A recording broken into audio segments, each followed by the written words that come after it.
Hello everyone. My name is Dr. Ellyn Kuehne, and I am an audiologist at Hearing HealthCare Centers located right here in Boulder. Today I'm going to talk to you all about hearing loss and the strong correlation it can have to cognitive decline. I hope you enjoy.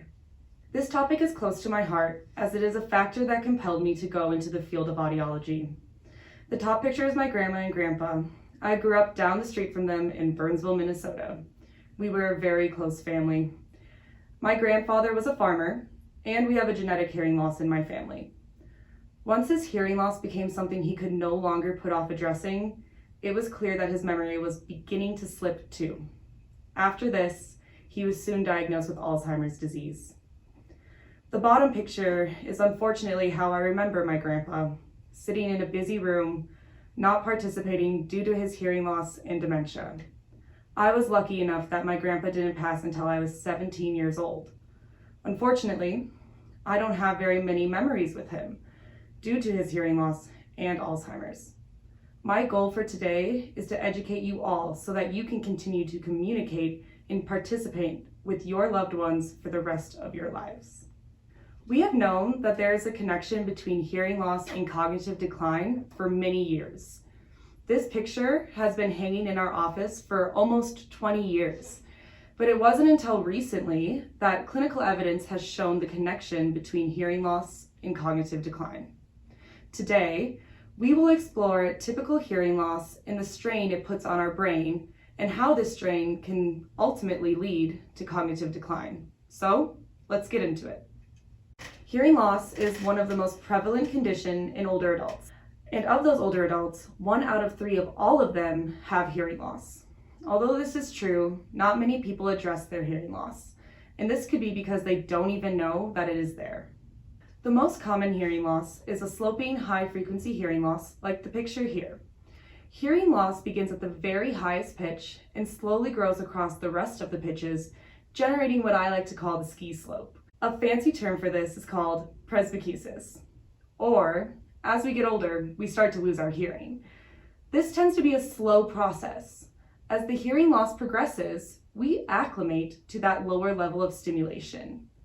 A lot of the patients that come to see us do not expect their hearing to have progressed to as severe degree as it has, simply because they have grown used to hearing this way.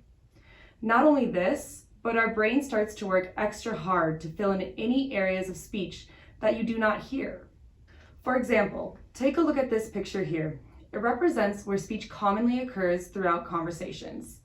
For a person with a typical high-frequency hearing loss, their loss causes them to miss consonant sounds, or the beginning and the ends of words.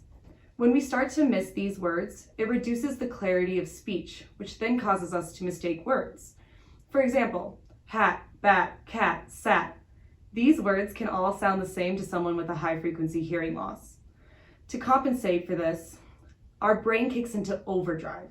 It begins to exert more energy to focus on contextual cues of a conversation to fill in those blanks.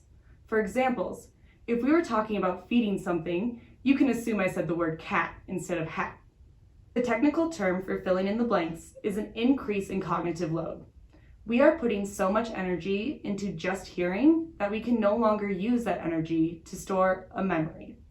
The more that we do this, the more that our brain starts to look like the picture on the left. When we allow our brain to go understimulated, as it does with hearing loss, our brain begins to reorganize. You have probably heard of the term use it or lose it. What that actually means is if you do not use your hearing at an appropriate level, it will get recruited to other parts of the brain. Primarily, our auditory nerve begins to get recruited to vision. This is why many people with hearing loss begin to rely on lip reading. This is also why a lot of people began to notice their hearing loss when masks became required due to COVID-19. They could no longer rely on lip reading to fill in the blanks that they were missing. So let's talk about the clinical evidence that has begun to be reported.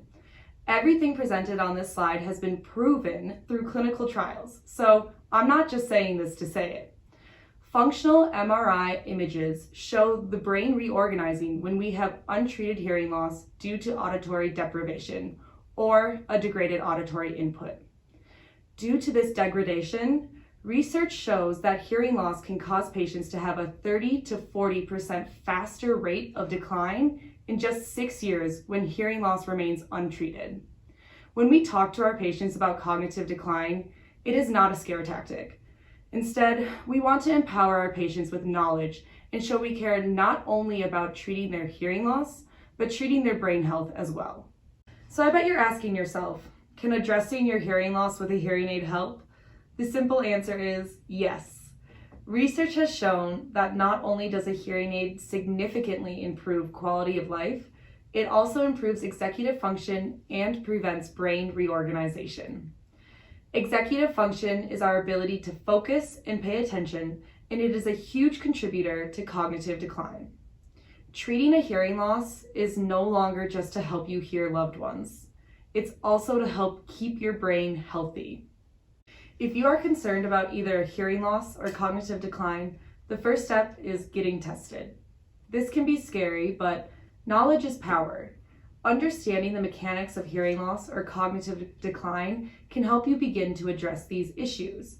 At our clinic, every new patient gets a full hearing evaluation and cognitive screener.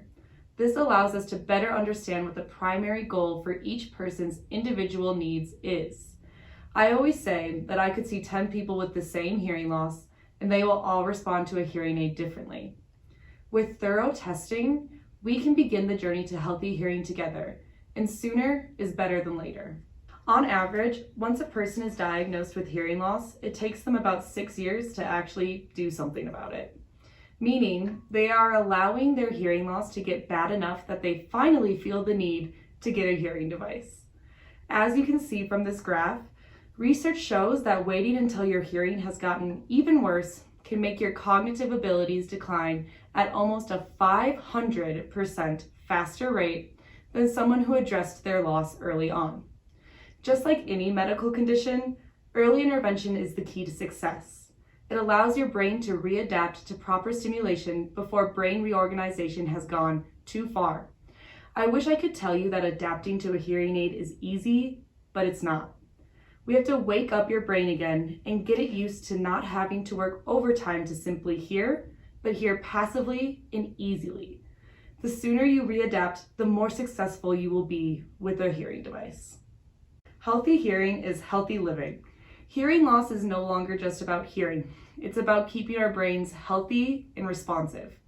We hope you found this presentation informative.